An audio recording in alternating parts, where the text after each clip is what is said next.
Do we have a messer back there? No messer. I think we're good. Oh, I forgot. Is Chuck back there? All right, gentlemen, my name is Mike Aguirre, and this is my friend of many years and partner, Adrian Lozano. And we were fortunate enough to help form part of the team that comprised the English subtitle team of Macross Delta. For those of you who don't know, these Macross Delta Blu-rays are available by import only, for sale only in Japan, but the...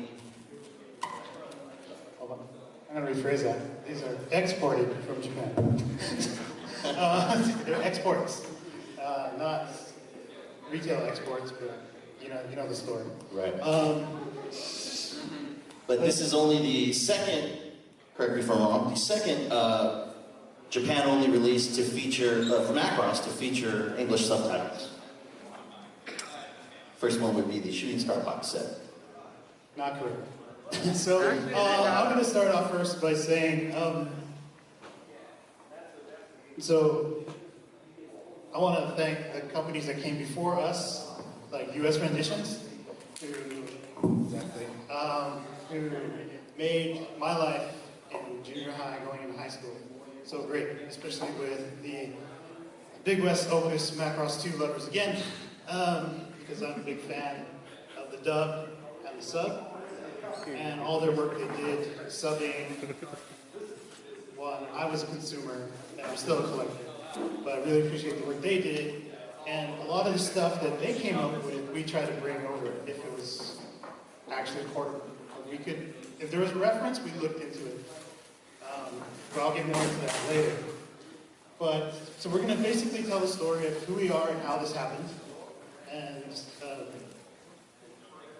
pretty much it. And take questions because they did make an announcement for a Macross Delta movie, which will be coming out early next year. And depending on if you finish Macross Delta, that might be like, something you're interested in.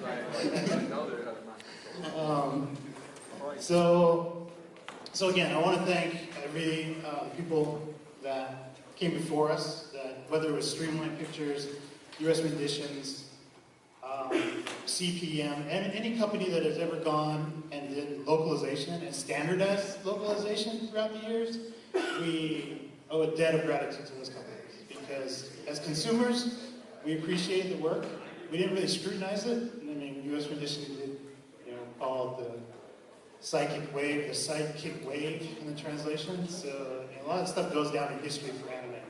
And there's Twitter accounts that do anime trivia and that kind of stuff has gone through the years and survived. Even though it was a mistake, if you're a hardcore fan, those mistakes kind of are now in like the culture of localization. Yeah, it's in the lexicon. So yeah, if you know sidekick wave, that means you're around from that era. How do you want to start it? Well, so basically in February of 2015, I would think. Is that when I was there? February, March? Okay, let's go further back. Okay. We also are part of the Macross SpeakerPODcast. If you go on iTunes or go to decultureshock.com, you can listen to our podcast there. We talk about not only Macross, but vintage anime, current anime, trends in Japan, cosplay, everything. And we did a panel 2 years ago. That was with Gwen Campbell, Richard Clark, Renato Rivera, and we talked about the work we did on the Macross Frontier Shooting Star box set. And online you read a lot of people saying, why doesn't Big West do this? Why doesn't this company do that? Why don't they put subs on? And there's reasons. So everything you've ever read in the forum is 100% wrong. Because they haven't lived in Japan. In Japan, nothing goes according to plan or common sense. Opening a bank account is the worst thing you can do when you get off the plane. It's just doesn't make any sense. You have to go and do all this stuff. You have to buy a hand stamp with your name on it that you'll never use. And it's indicative of everything Japan to a degree. Now, what happened for the Shooty Star box set was, you can thank social media, because at that time it was Hidetaka Tenjin's first visit to an overseas con that was all Macross. Prior to that, he went to Kokoda. And around that time, Japan was just starting to use Facebook. That was 3 years ago. Because they're barely embracing streaming right now. They've only had Netflix less than a year, and Hulu for 2 years. So it changes really slow in Japan. So with him coming, he put up photos of the event. And because it was all Macross stuff, when he went back, his friends that are in the industry and coworkers saw his photos of stuff that they thought either was destroyed or where did it go? People's personal collections that are on display. Like, everyone was like, we were looking for that for this event. We're doing a Genga 10 and we wanted that piece of artwork, but it's somewhere in America. And that was kind of the first eye-opener for somebody in Japan to go, there's fans outside of Japan for Macross? It's not even that popular over here aside from Frontier. So that was kind of what started it, because when we got back, we were asked to give input on them, on the Shooty Star box set having subs. So it wasn't announced, it was just a plan. And we were asking, so what do you want us to do? Do you want us to check like the Macross history against it? Do you want us to actually do the translation? But they had a company actually do it, and we just checked their work. So we didn't actually have say. So that translation company said, we don't agree with you, we're going to change it. And they did everything correctly except for the Isamu Dyson cameo, which is the most important scene in both movies, and they messed it up, in my opinion. Let's go kittens. Yeah, their translation of that scene, because they obviously didn't know that. They knew in the notes that it was a cameo of Isamu Dyson from Macross Plus, but they thought he was communicating to Ronka and Cheryl during the confrontation as he's coming, let's go kittens, because he used the term Kawikuchan, when he's actually speaking to his plane. And our original translation didn't go through, which was really sad. And during Tenjin's visit, the sketch was a YF-19, and he wrote the actual translation, the correct translation in the sketch that year. So after we did that job, of course, we kept saying, hey, so when you guys do the next Macross thing, we're ready to go. Like common sense, right? Like, you already used this once, we're ready. We're on ready, we're gonna do this. And it was quiet. Delta got announced, talked to people we know, so we're gonna be subs. Is it gonna be subs? Maybe. This time it's a TV series, and they finally got around to the New Year's preview of the first episode of the 0.89? Yeah, 0.89 New Year's Eve. They showed almost the entire first episode minus the last 3 minutes. And they went into the new year, and of course, right then, we're like, can we do this? Is the powers that be gonna hire us again? And it was, literally, the conversations always end in this. Baby. And a bunch of months went by, and that was at the end of the year, and beginning of the year, 2016, I came back here because I was uncertain what I was going to do. I was kind of leaning towards coming back to the US because I didn't really have anything lined up. So I was talking to Mike, who has fan subbing experience from another lifetime, because it's a criminal activity and people should not be fan subbing. In this day and age. Well, I fan subbed before the days of Crunchyroll. Actually, it's funny because when Crunchyroll first launched, I saw some of my work hosted there before they got the official subs from Viz Media and all the other Funimation and all the other companies. So I was in between, like, where am I going to go, what am I going to do? Am I going to just move back to the States? I'm here for 2 months. I got to figure something out. And at the time, I was working with a friend, and we opened a company in Japan. We were trying to specialize in toys, whether it's helping toy companies promote overseas, social media, and we're working with like the toy company Sentinel. So, but it wasn't a lot of work. It was very minimal jobs, proofreading, toy announcements. It wasn't really paying the bills. So I figured, well, I think we should make a sample of that first episode with proper subs and have it ready. And so when I go back, I'll get back right around the time is Tokyo Anime Fair or Anime Japan, talk to some people, have an actual proper demo of proper translation, localization, in our opinion, ready to go, because that's one of the things, you always want to have something prepared. In Japan, you can't just say, oh, I can do it. It's too late. I've been told, I learned that going around saying, I have the ability is not the same as, it's right here. So that's one big difference. Just going around saying, I can do this, I'm an artist, I can do that, I can do everything under the sun. In Japanese business, it's like, and there's nothing to really gauge. But if you have something, you can get in the running, so to speak. So I had to come up with a game plan, and because I'm not a subber, and my Japanese isn't that good, translation-wise. So I went to Mike, and I pitched the idea. I said, let's go and download that 0.89 off the internet, the raw version, and don't you have previous subbing skills from fan subbing? You know how to use the software, and downloaded the trial version of that. But we were still short of a team because he was going to be the guy that basically did all the subbing and the timing and the grammar check, because you don't want to read my Facebook posts, they're horrible, or my tweets. But we still needed the other half of the team, the translation team, and a consensus of what should be localized. So I decided to go back to Japan, or I went back, he was on board. We talked to 2 other people, my good friend and roommate, Gwen Campbell, who has translation experience through his work. He does a lot of localization for video games.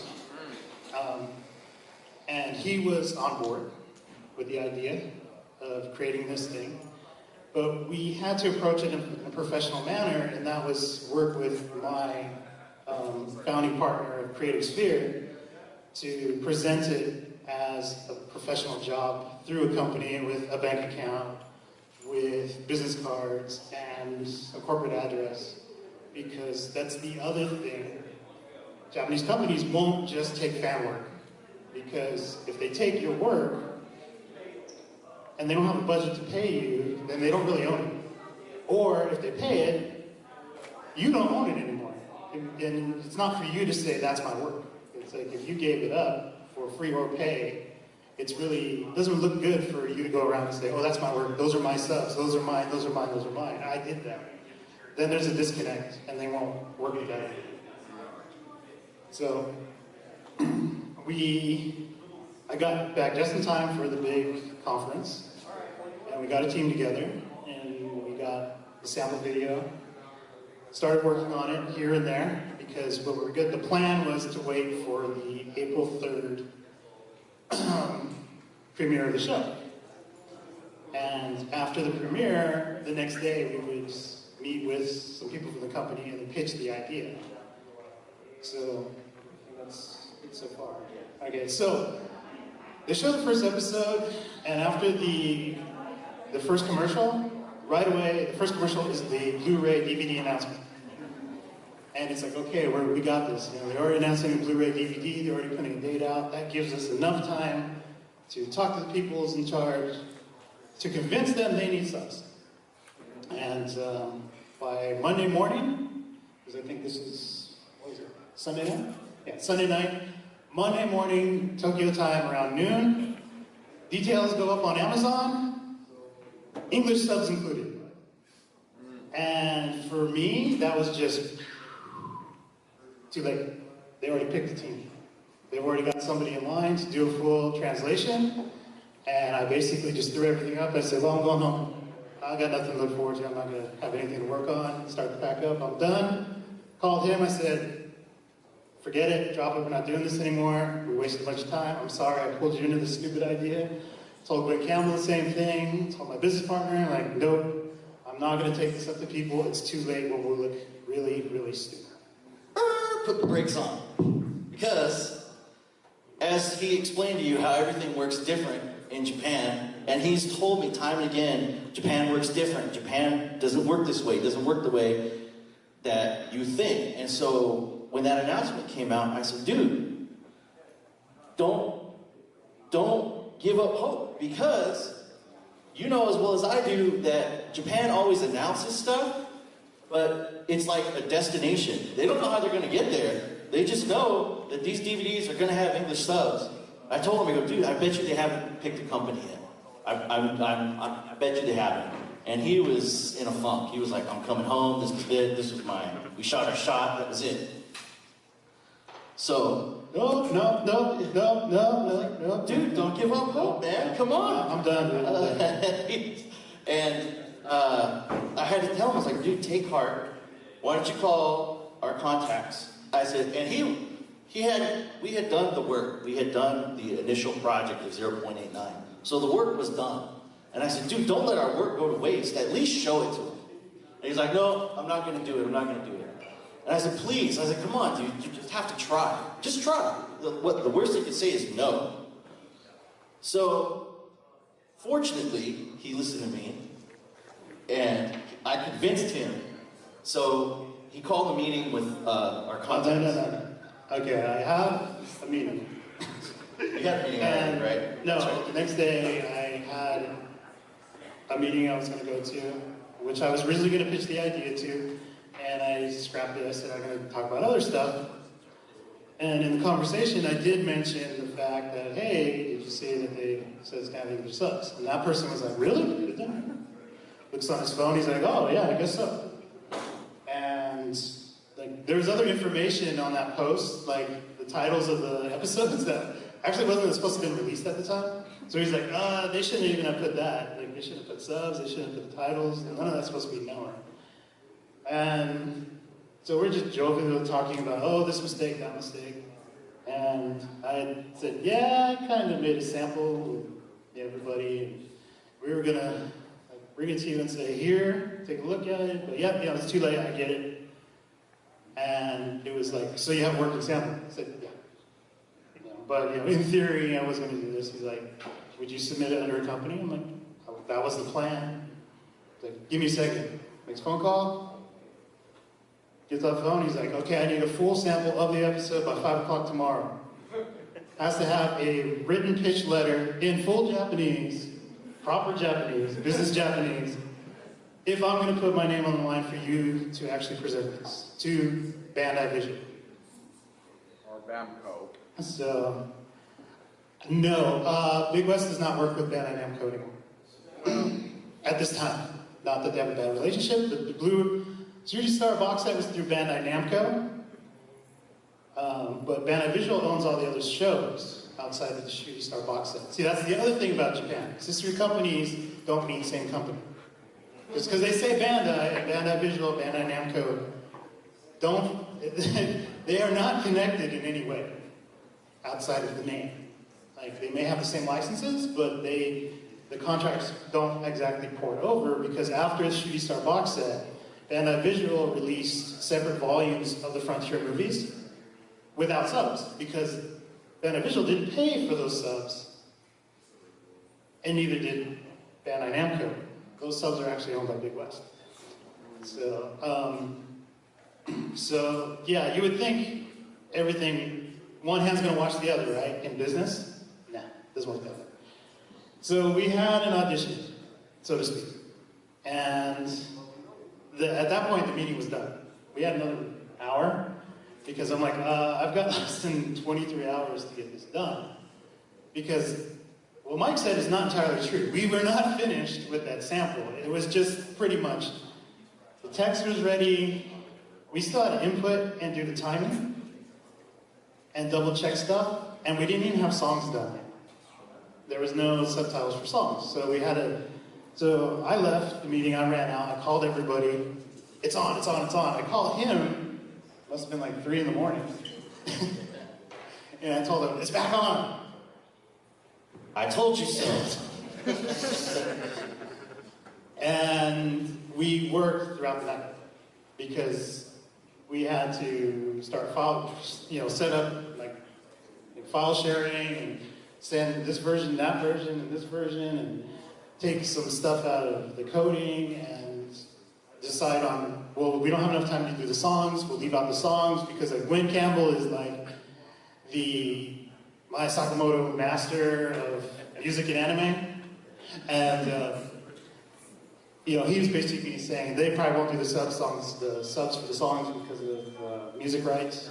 So we just said, all right, well, we won't include it, we'll just put the subtitles. So, come the next day, we sent the file and the letter off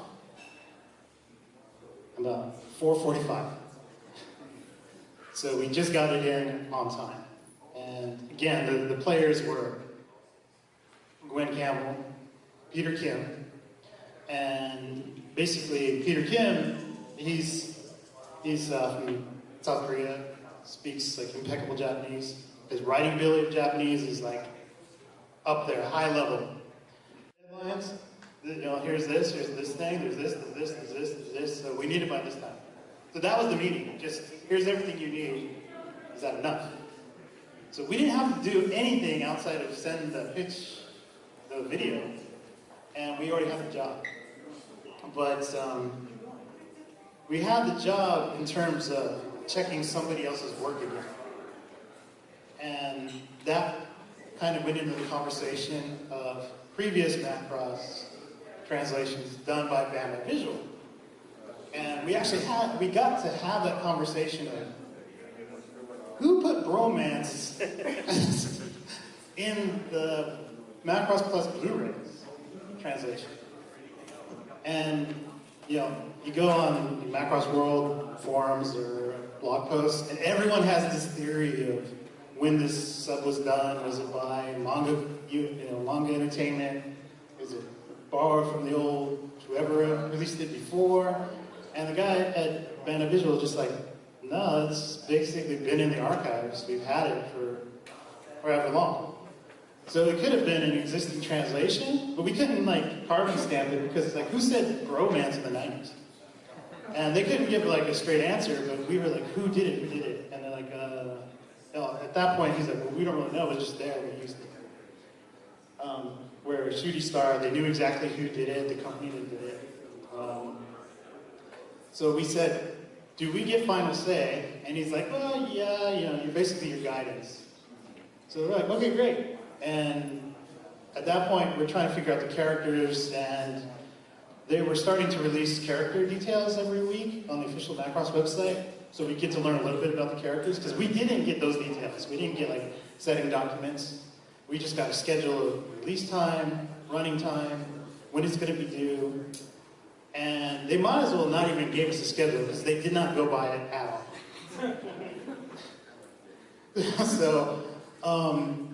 So we did all this pre-work, and we kept rewatching the first preview episode, and we were so fixated on how are we going to localize Freya's accent. So we were researching, how would you say? Well, because Freya's accent is kind of made up. It's made up by Minori Suzuki, and but she based it on what Kansai dialect, which in U.S. terms, it would be like a country bumpkin type accent.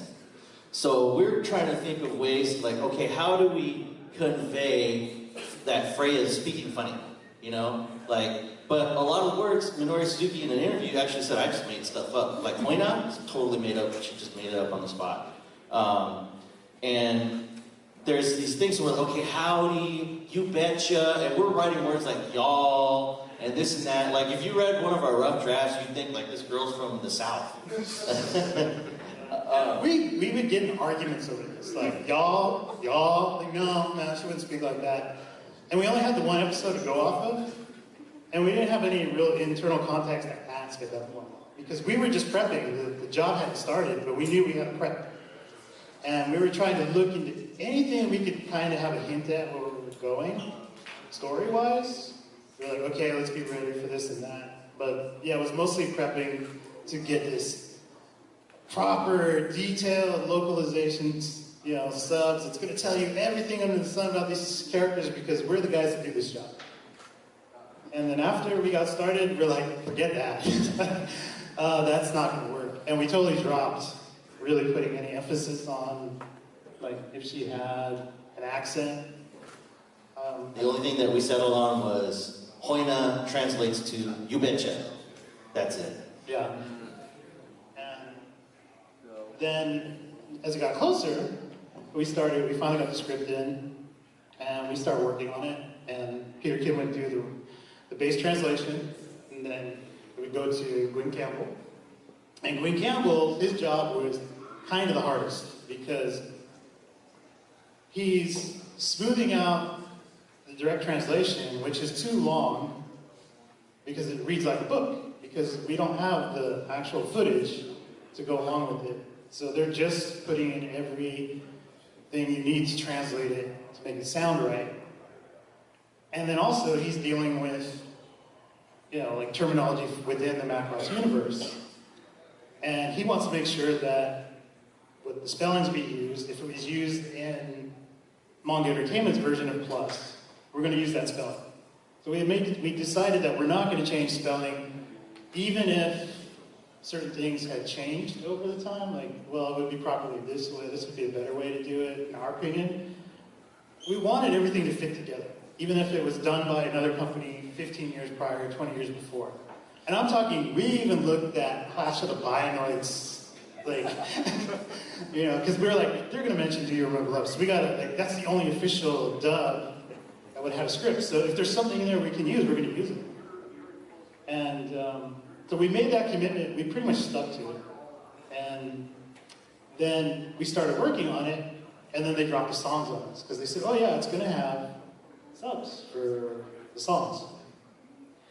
So we're great, and we got all the music, the words, the lyrics for the music, but we didn't have the music, so we didn't know what the meaning was, what scene it's going to be in. They just did the base translation. And again, that's Peter and Gwyn Campbell. So they are up late at night, and at that point I told Mike, I said, we need to step back from that, because they don't need a bunch of cooks in the kitchen that know a little bit of Japanese that have an opinion.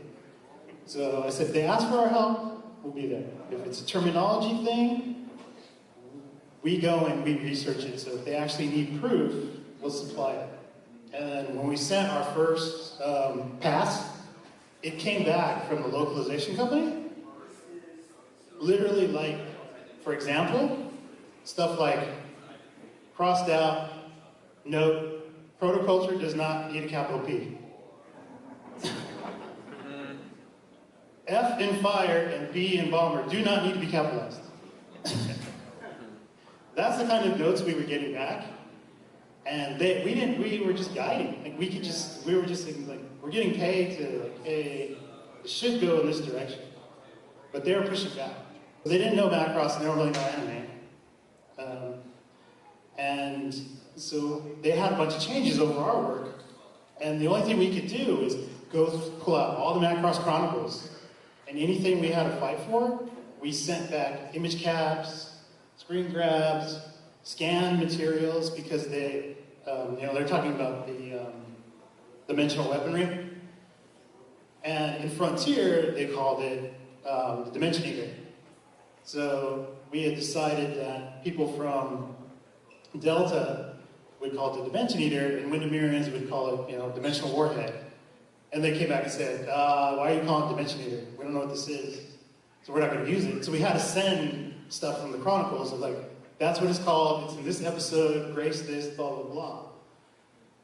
And we finally got everything done, so we're like pushing and shoving during that first volume.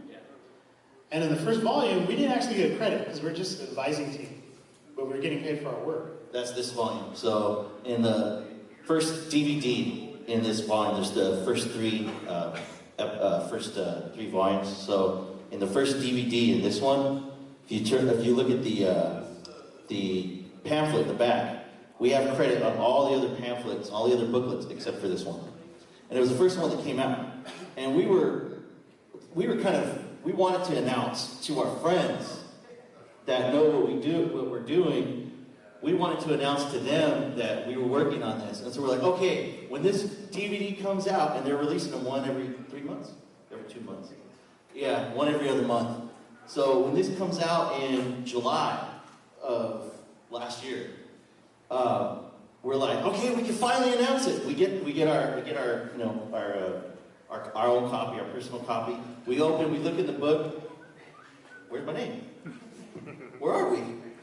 And so at that point, when we all had a group meeting, we're like, we can't announce this yet. So it has subs, and we're like, this is awesome. This is something we worked on, and we had to buy our tongue for another 2 months. And the reason we didn't want to do it to showboat and be like, we're working on it, is because everyone else on the net was like saying, I'm going to wait till so-and-so buys it, because if it's got like bad translations like this, I don't want it. If it's anything like Yamato 2199, I'm not going to buy it. So it's always kind of like, who's going to be the guinea pig? Before somebody buys the $70 version of one episode kind of thing, because of the Japanese prices. So we thought, well, if we can put it out there that we're working on it, it will get more sales, but then we really didn't say anything. And we finally did all the passes for the first volume, sent them in. They know you guys know what you're doing, and they said, you guys do the full translation, you do everything. They'll just go over it grammatically. And we'll pay you more. So at that point, we're like, we can... So any mistake that's in there is us. And there's a handful of mistakes. But yeah, and then from the second volume on, the company gets full credit, and we got credits as the staff that did it. That also opened up the fact that once we were in that position, we started getting emails during the production cycle from anything that was in English being shown on screen.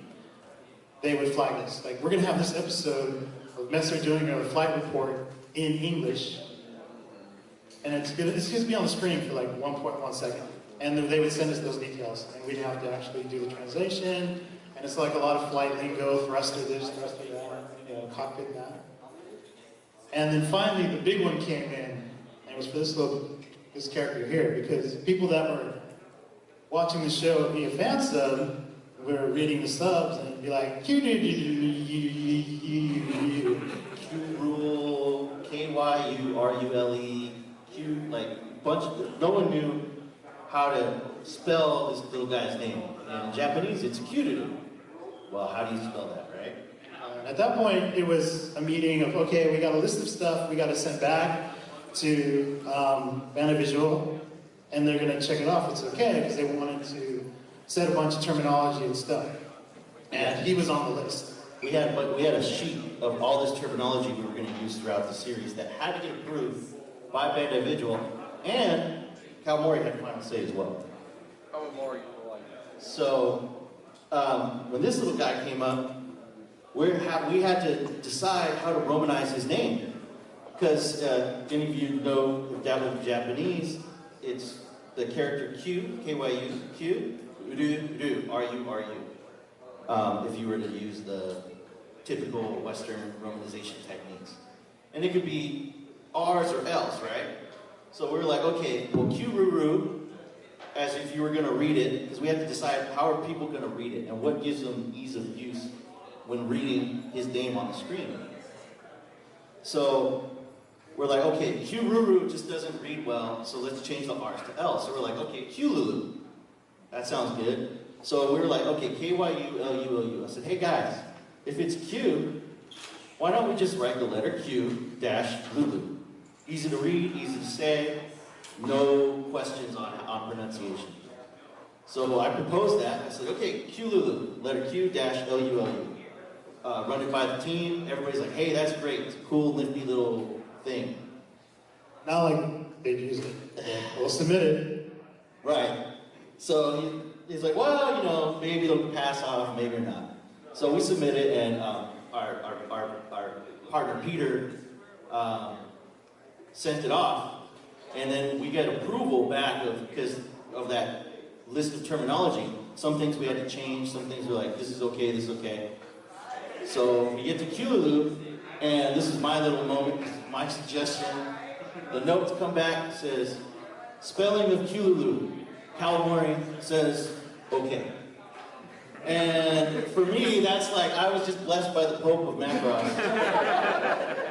So that was my one, this whole project, if I get nothing else, that was my one shining moment in the Macross franchise. Good job.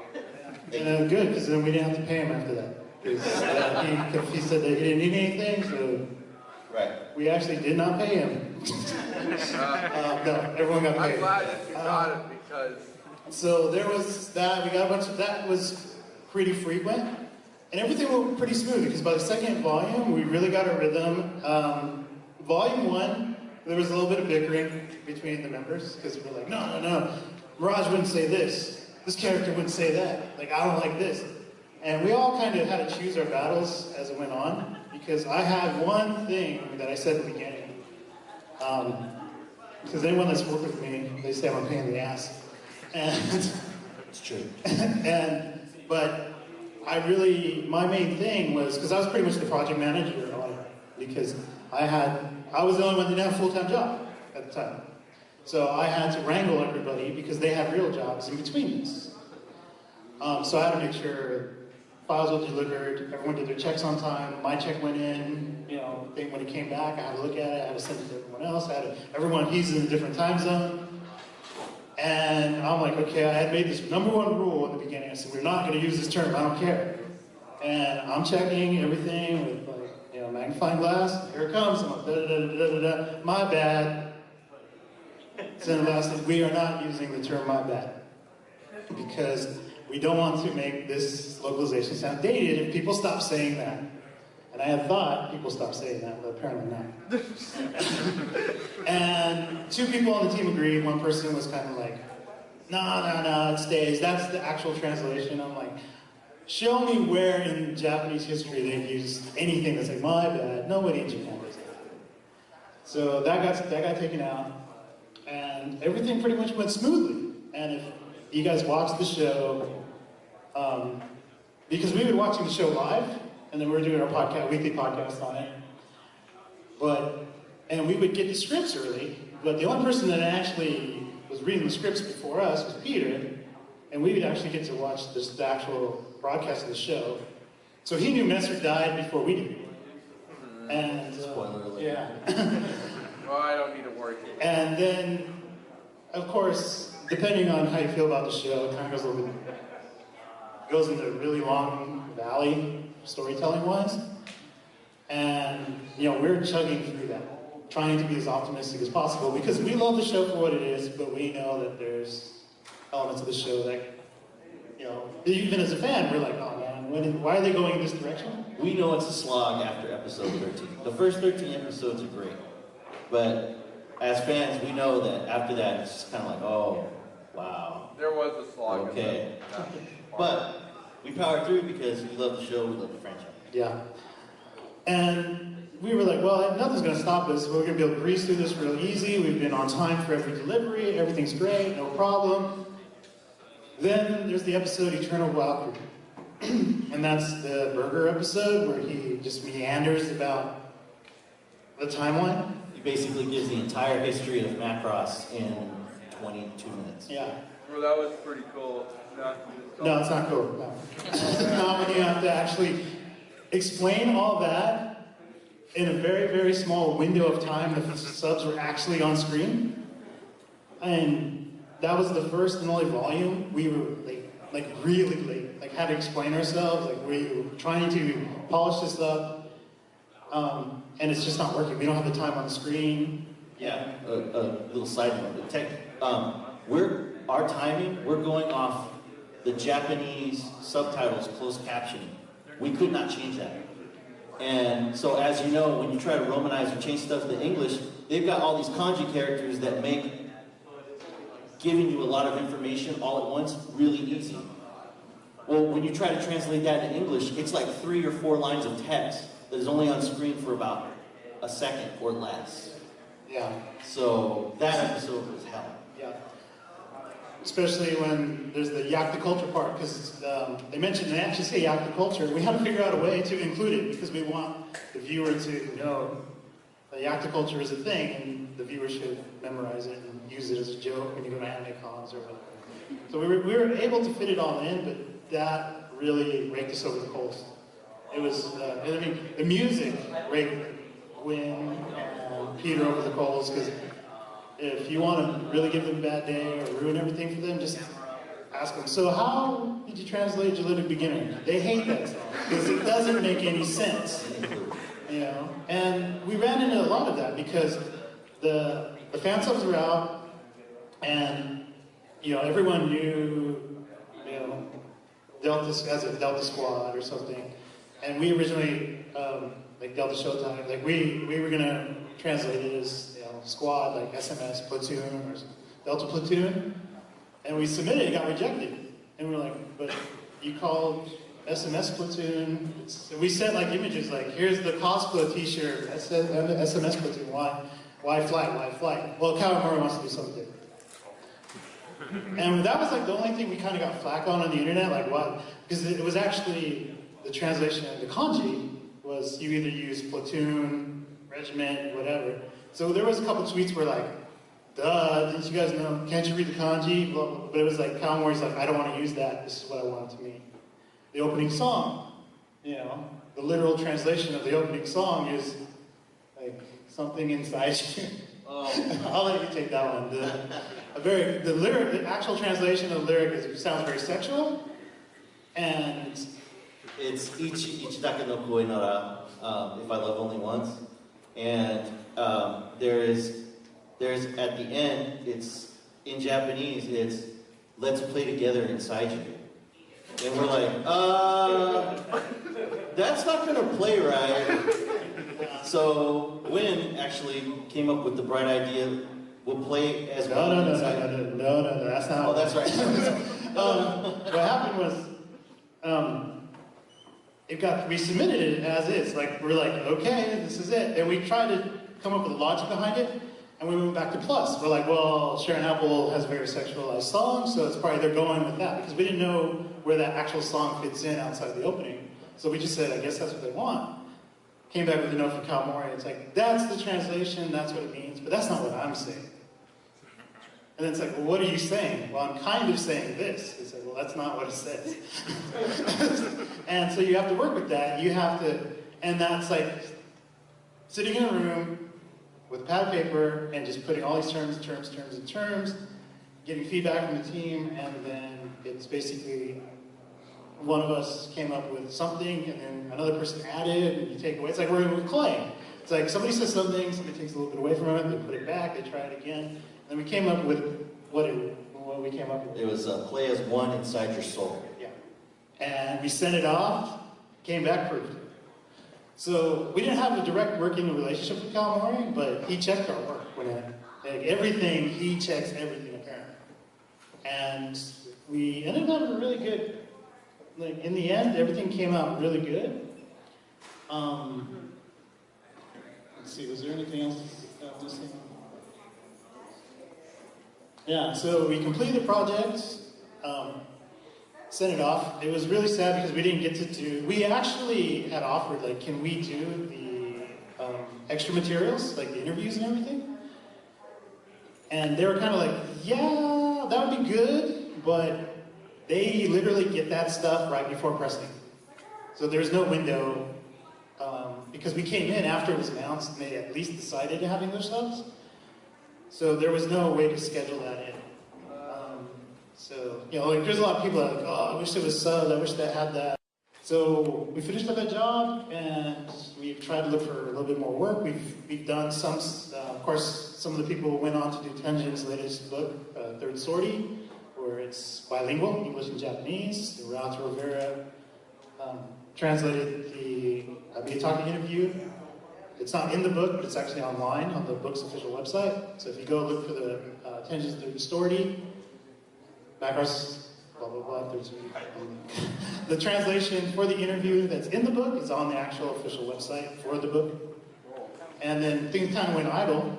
We've done some other stuff for a couple other companies, mostly, again, back with the toy companies. And then there was the Aguirre concert. They announced a new show coming out in 2018. And now there's the announcement, most recently, of the Macross Delta movie. And, during that event, which was 2 weeks ago, the producer from Band Visual walked by and we're like, oh, hey, how's it going? Like, so when's our next meeting? Soon. Again, it doesn't mean they're going to do it again. Like, you would think, well, common sense says, the numbers we don't have. We don't know how many were sold internationally because, again, this is not for the international market. This is a Japanese product with English subs, with English-speaking people who reside in Japan. That is what it is officially for. And, but most likely, it looks good that they will be doing subs. Maybe they will work with us, maybe they won't. But from the meetings we had, they were very pleased with our work. They said we were very professional. We were on time, except for the burger episode. And even during meetings, it was really cool to have meetings about certain things about the show, and they had the same expectations, and they shared pretty much the same opinion as we did. But the show actually did really well. Of course, the music is doing gangbusters. That's the word I was looking for. Gangbusters in Japan. And they're announcing another concert for next year. And February 2018? Yeah. So that's pretty much our story on how it happened. And with streaming, Delta was streamed on Hulu in Japan without subs, because they actually were putting it in a week after it was aired. So there was no subs for them to receive. So maybe in the future they'd actually stream it with the actual subs. And another thing about the subs, because he had mentioned it's kind of the hearing impaired, or just the Japanese closed captions. They actually had subs for the music. The way they had it, we had the music subs at the top, and we're like, okay, they have to be italicized and keep them, separate from the dialogue. But they kept putting the samples with the little music note in front of it on every song. Because it's supposed to let you know if you're deaf that it's music. And it was a tug of war. They did not want to let up. And we literally had to say, if you include that music note, you will lose sales. And our representative at the time was really, really like, no, I'm not going to push it. I'm not going to push it. And I was like, all right, I need a Mad Max Australian crazy guy to do this. I said, Gwen Campbell, I need you to write an email, and I need you to tell these people they cannot have that music note in there, or we're going to be laughed at. It just looked odd, because it was also the icon they would use for the Japanese version. It wasn't even the one you would see in a US version. And he wrote up an email, explained it, and they said, okay, we'll take it off. That's funny. So, we were trying to do everything. We used, there's 3 different ways to spell Zentradi. We used the wrong way. There's a way that a certain other franchise spells Zentradi, and we had gone back and forth, and pretty sure that we had picked the right one. Then we go back, and we saw, what was it that we found? And the wrong version got put in there. But if you look on Wikipedia, all versions are okay, but this version is most commonly used with that other franchise. So, and no one said anything, and we actually were going to change it midway, because it made it on Eternal Valkyrie, right? Eternal Song. And I was like, nope, we're changing it, get rid of it. And then they're like, nah, we got to keep it consistent. And like, okay, we'll just leave it. That's funny. Happy now, Tom, baby? But yeah, that's pretty much it in a nutshell. So, does anybody have questions on the show at all? Or? Yeah, we got about 10 minutes or so? about 5 minutes. We have about 5 minutes, so if there's any questions, go ahead. When I watched the show on Hulu, there was not Hulu. I mean, just anime, the fan sub. There was F-bombs. Was it an accurate translation, or are they an official sub? No, that was a specific rule from Calmori. No cursing. That was one thing we could not do. So the F-bombs that were from the Hulu. Those are fan subs. I wouldn't be surprised if a lot of anything bad language you see. There's one exception to our work, and that was, we were told right off the bat, no profanity. If to translate it, you have to figure out something else. And those F-bombs aren't there to begin with. Oh, it's just the fans make it up. But Bo, everyone's favorite character, he does say shit, or the equivalent of it. And we covered it up once because it's during a scene where they're doing aerial fights. So it was like, oh, we don't really say it. It can be used as something else. But then there's the scene where they got away, and he like runs out on this balcony, he's looking up, and he basically says shit, or crap, or something. And we submitted it, and then we actually asked for approval. Like, can we keep it as shit because it just looks better? Like, just the shot, and that would be what Price would have said.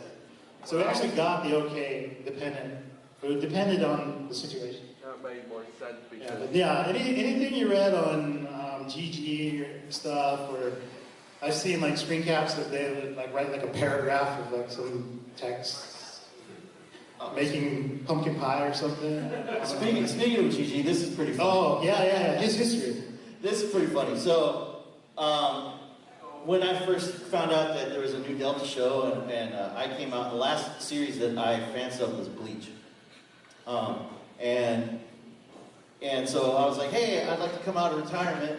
I want to do, I love the Macross franchise. So I went to GG, and I said, hey, here's samples of my work. Here's links to my stuff on Crunchyroll. This is my name in the fansub community. And there was a guy that was working with GG that I actually worked with before.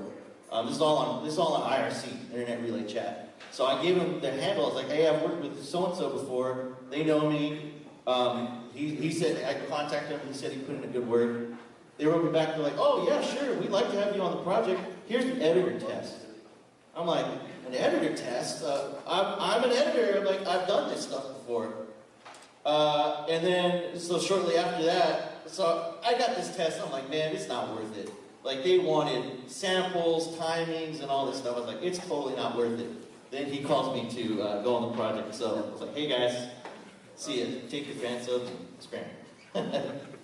We got a question right here. Oh, yes. As a token of my appreciation for coming to me to talk about the F-22 leg bays. You got pizza in there?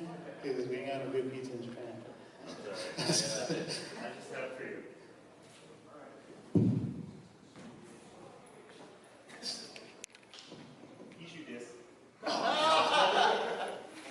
Oh, hey, it's actually got the... If you guys look on the bonus, I believe it's on the first volume. There's these little, what they call the Delta mini theaters.